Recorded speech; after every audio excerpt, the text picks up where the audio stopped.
Pebbles Gujarati. બગલાની મદદ. એક દિવસ એક વરુ માછલી ખાઈ રહ્યો હતો. માછલી ખાતા ખાતા એના ગળામાં હડ્ડીનો ટુકડો ફસાઈ ગયો. એણે બહુ જ કોશિશ કરી પણ એ ટુકડો બહાર કાઢી ન શક્યો. એને ધીરે ધીરે બહુ જ દુખાવો પડ્યો. એ છેવટે મદદ માટે બહાર દોડ્યો.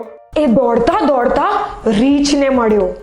એણે રીંછને કહ્યું, તું જે માંગે હું તને આપીશ, પણ મારા ગળામાંથી આ હડ્ડીનો ટુકડો કાઢી આપ. પણ રીંછ મોટા પંજા હોવાના કારણે એની મદદ ન કરી શક્યો.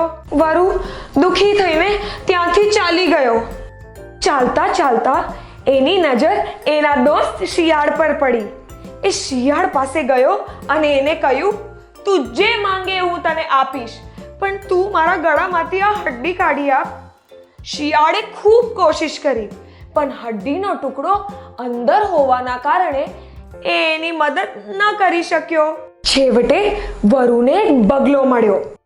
એણે બગલાને કહ્યું, તું જે માંગે હું તને આપીશ, પણ મારા ગળામાંથી આ હડ્ડીનો ટુકડો કાઢી આપીશ.